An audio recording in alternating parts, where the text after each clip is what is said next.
Starfield is releasing real soon. Now, whether it turns out to be good or bad, there's a lot to talk about. There's already a ton of public information out there to analyze, and some you may not have even caught. There's a lot to get to know and get caught up before release, so we've got 10 categories here. Let's get started with number 10. First things first, it cannot be understated just how big this game is seemingly going to be.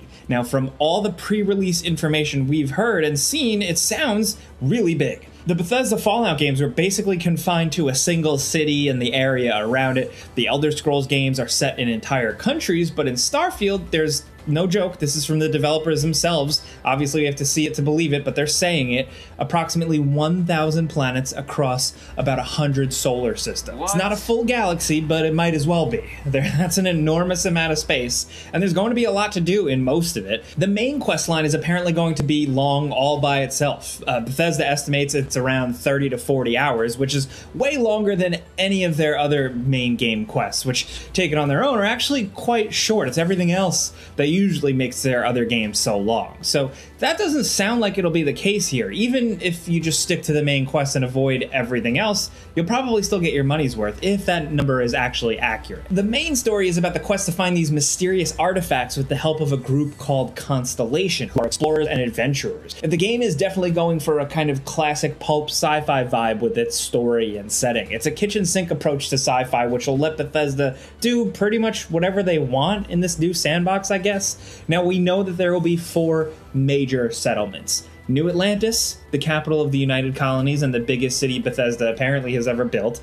Then there's Aquila City, which is the capital of the Freestar Collective, which Bethesda describes as a loose confederation of 3 distinct star systems, but let's call them what they are. Sounds like space cowboys. The third city we know about is called Neon. It's a cyberpunk-inspired city of vice, which is a stark contrast to how welcoming and nice the other 2 main cities seemingly are. Now, there's a lot more besides that, and there's going to be a ton of minor settlements too.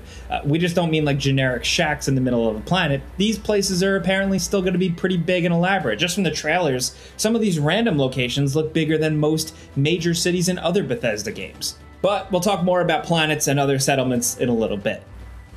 Now, next over at number 9, it shouldn't be a surprise that space travel is a big part of Starfield, but what has constantly surprised us is just how in-depth and complex your specific spaceship can be. This isn't just like a 3D model you look at during loading screens between planets. You can actually pilot your ship somewhat, get into dogfights, travel between systems, scan, and it's all here. Now, of course, the main thing is still the regular on-foot combat that looks very reminiscent of Fallout 4, but in space, things play out very differently. According to the developers, ship combat is intentionally slow-paced and deliberate. Like, these won't be big Star Wars-esque shootouts. It's going to feel different. That doesn't mean it's basic, though. To use weapons, shields, and your engine, you need to allocate power. There's a limited supply, so you'll have to be selective on what you want to send power to, which is very reminiscent of the game Faster Than Light. So there's an element of strategy here where you need to power up or down certain systems to deal with specific situations. Do you power up shields to max and tank damage, or do you set your engines to maximum and play keep away? Those are the kinds of decisions it sounds like you're going to be making on the fly in the game world. Now, ship customization is a huge feature here, and it looks like it'll be one of the most interesting. The game starts you off with a basic ship, but from there you can buy pre-built ones or design a ship from scratch yourself. Shipbuilding is entirely modular. You can move and attach parts however you want, as long as certain requirements are met. We're guessing that you have to put on landing gear, an exit ramp, some kind of docking system, an engine, rockets, cockpit, but it looks like there's tons of ways you can actually do that and arrange and customize your ship. Now, unfortunately, there are some downsides to ships that bring Starfield back to reality. You don't seamlessly transition from the outside of your ship to the inside, and landing on planets is a cutscene rather than something you can do in-game, which is kind of disappointing. But it's good to know that Bethesda is trying to avoid setting up unreasonable expectations here. At least they've been upfront. Now, space isn't just a place where you fight and go to planets. You can also hail other ships and engage in acts of piracy, among other things. Also, you're not flying alone. Along with 20 named companions you can get, there are also crew member NPCs you can hire as part of your crew who have unique stats and skills which can augment your own. So if you're not a very good pilot, you can hire an NPC that's an expert pilot to help improve your ship combat abilities. The feature that we're most interested in, of course, as we've said, is the ship customization, though. It looks surprisingly complex, even for a Bethesda game after base building of Fallout 4. So we really want to see if it's as open-ended as it looks in the trailers. Now, next over at number 8, let's talk planets. You know, all those 1,000 or so planets, they're not just there for show. You can actually land on and explore most of them. While you're in planetary orbit, you can scan for resources and select a landing location. Yeah, this isn't Mass Effect 2 where you gather resources from orbit. You can actually land on most planets where you can wander around, find hotspots, scan plant life, deal with hostile aliens, and just explore. Planets look to vary wildly in atmosphere and biomes. Some planets have thick forests, some are frozen wastelands, others are just empty, blasted moons. It all sounds too good to be true, but keep in mind that most planets out there aren't handcrafted. They're actually procedurally generated. It only makes sense considering how huge planets actually are and how many of them there are, but don't go to any random planet and expect to find something completely unique and special if you land in any random spot. Like, that's just speculation from our part. Like, we doubt that Bethesda's gonna make some incredible handcrafted thing and hide it away on a planet that statistically 99% of players aren't even gonna see, but who knows? Now, next over at number 7, here's the real reason you want to check out all these planets. The base building is back from Fallout 4, but it looks much stronger here. On any random planet, you can start building your own base that can be used as a shelter, a place to store items, and also build machines that can mine the planet and generate resources. Your space base needs power to function, so like Fallout 4, this is a more complex system than in many games, but hopefully the power stuff is a little less fiddly this time. One very cool new feature is that you can go into an isometric view when base building to make it easy to snap parts together. This looks great and should make it so much easier to build the large parts of your base. Just from being able to see it in relation to the environment is a big help. Now, like your ship, NPCs can also be hired here to staff your bases and run them for you, sort of like the settlement system from Fallout. In many ways, the base building looks like a continuation of the ideas in their other games, but it looks like it'll be even better here. Oh yeah, and if base building isn't your thing, then you can still buy houses in this game. The major cities all sound like they have places to buy where you can rest and store your loot. Some of them even have quests connected with them, so there's even more of an incentive to buy houses. So it sounds like if you're trying to live out your life in the game, Bethesda will accommodate you. Next over at number 6, let's talk factions and quest lines. Now, some of our favorite parts of Skyrim are from the faction quests. They're organizations that you can join that have their own story to play through. They're smaller than the main quest, but bigger and more elaborate than your most random side quests, and completing them usually gets you unique rewards. And it sounds like Starfield is going all in on faction quest lines, because from all the pre-release information we've seen and read and watched, there's going to be a lot of them. There's Constellation, which we're guessing is just the main quest, but then there's also the United Colonies, the Freestar Collective, Ryujin Industries, a corporation on Neon that the devs have confirmed is a faction that you can join, and the Crimson Fleet. Now, the Crimson Fleet sounds especially interesting, as they're a gang of space pirates that are a major enemy group. We're not sure if Bethesda has straight up said that you can join them, but they have revealed that you can infiltrate a faction on the orders from another, and that you can ultimately decide which side to betray, which sounds a lot like you're infiltrating the Crimson Fleet, but that's speculation for us. The last major faction is currently the most mysterious. These are the guys called the House of Varun, who apparently worship like a snake deity. This one Bethesda has been very tight-lipped about. We have no idea if you can join them or not. That leaves at least 4 major factions we know you can join in this game, which is still a lot. Now over at number 5, for people that bemoaned Fallout 4's simplification of the role-playing elements Bethesda is normally associated with, it looks like Starfield will be addressing many of your complaints. There is, of course, character customization where you can change your appearance, but along with that, you can also give your character optional traits that add to their history. You can choose where they grew up, or even if they have living parents, which can add new wrinkles to your experience and give you additional dialogue options. The voiced main character is out, and Starfield is back to having a silent protagonist. The dialogue wheel is also gone, and it looks like the list is back. This might not seem like a major change, but for people who really want a lot of choices in dialogue and want to know exactly what their character is saying, this is big. That means fewer options that are just yes, yes with snark and no, and more actually conversation trees with multiple different directions and outcomes. At least that's what we're hoping for. We don't know for sure, but we will say that just the presence of a dialogue list is a step in the right direction. There's also a persuasion minigame that's sort of like Oblivion, but it also looks like a lot more clear just from the screenshots that we've seen.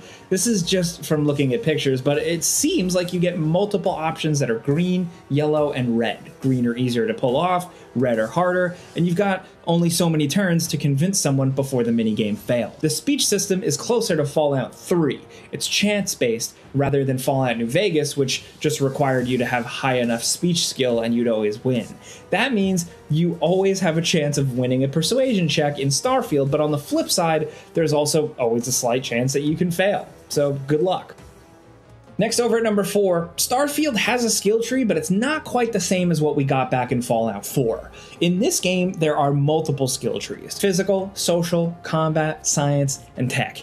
Now, many of these skills we've seen so far look like things similar to Fallout, but there's a major wrinkle. You can only unlock the first rank of a skill. If you want to increase its rank, then you need to complete specific challenges. So they've made the skill system a kind of hybrid between Fallout 4 and the Elder Scrolls. In the fantasy series, you get better at things by doing them. Using an axe a lot made your axe skill go up. Lockpicking doors and chests made your security skill go up. Things like that. Depending on how it's implemented, this actually may be an improvement, or it could add some annoying busy work to ranking up your skills. It just depends on how demanding these challenges are. Hopefully, like to level up your speed, you don't have to run and collect 1,000,000 Korok seeds or something. Oh my god. Personally, we do think this might be a good change as long as they pull it off. It was kind of silly how you could just rank up a single skill right from the start in old Bethesda games, like jumping up and down 1,000,000 times if you wanted. It almost made things too easy, so we'll see how it goes here. Now, down at number 3, we did allude to this earlier, but Starfield doesn't force you to be a goody two-shoes space explorer. You can be a full-blown space criminal if you want. That means you can attack civilian vessels, pirate cargo shipments, steal from other ships, even steal entire other ships to add to your fleet. You can also smuggle illegal goods for money. Smuggling can be tough because if you've got illegal goods on your ship like human organs, then your ship is scanned by the authorities and you'll get caught, fined, and possibly thrown into jail.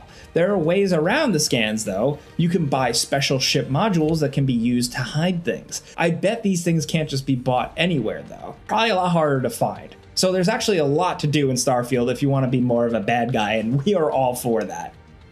Now, down at number 2, this might be their least buggy game yet. Now, take this one with a grain of salt because Bethesda games are pretty well known at this point for launching in a buggy state. But head of Microsoft Game Studios, Matt Booty, has come out and said that if Starfield shipped today, this would have the fewest bugs any Bethesda game has ever shipped with, which is a bold claim, but one that we're at least a little inclined to believe. We know the game has seen some large delays from its initial release date of November 2022. And a big reason they've always given for pushing the game back was for polish reasons.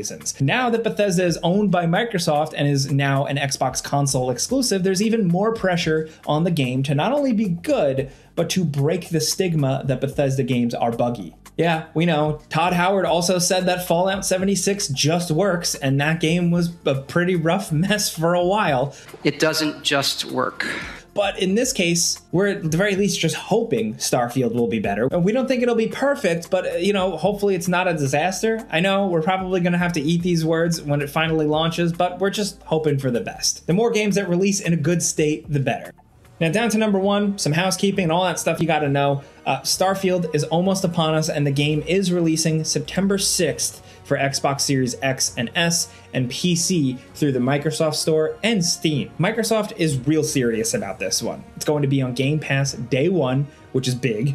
We've gotten a lot of exclusives on Game Pass before, but nothing as big as Starfield. And we're not just talking big in terms of hype, we're talking size. It's 139.84 gigs, so be sure to clear up some space on your hard drive because you're gonna need it. Now, September 6th may be the real release date, but for people who buy the premium edition, you get early access to the game and can start playing it 5 days earlier than everyone else on September 1st. We'll leave it up to you to do the cost-benefit analysis on that one. Everybody's different, but that's everything you really need to know, everything to get caught up on. But we got a bonus one for you. We wanted to highlight that power at the end of the gameplay deep dive video in that official gameplay deep dive trailer thing. You can look it up on YouTube at 41 minutes, 43 seconds. What was that? It looks like you hold up your hand and cause all the enemies to start floating, or like, are there special powers to unlock in this game? Do you get some kind of space magic as part of the main quest? We don't know what's going on, but it seems like a cool tease, and we knew we had to mention it. Maybe they'll bring back Fusro Da, but in space. Who knows, but that's everything you need to know about Starfield before you get your hands on it, or before release, whatever. Be sure to keep your eyes peeled for a before you buy video, because we will be coming out with one. We will be playing the game, showing you guys gameplay, letting you know what we think. But for now, this is all the public info you gotta know. So let us know what you think about this game.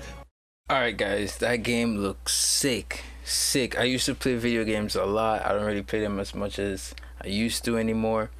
But this is like super sick. Games like GTA, open world games like that, you got me. Games where you could craft, like in Far Cry, you got me. You know what I mean? So this is pretty sick. It's almost like a Mass Effect kind of combination too. That was a pretty good game. Yeah, yo, like I would definitely get this game. I would definitely get this if I had the time to play games and all that. But that was a good breakdown, for real, and I think you guys should subscribe to my man over here. You know what I mean? Give him a little like. That was a good breakdown. And you could subscribe to me too. Give me a like as well. Thanks for watching. See y'all in the next video.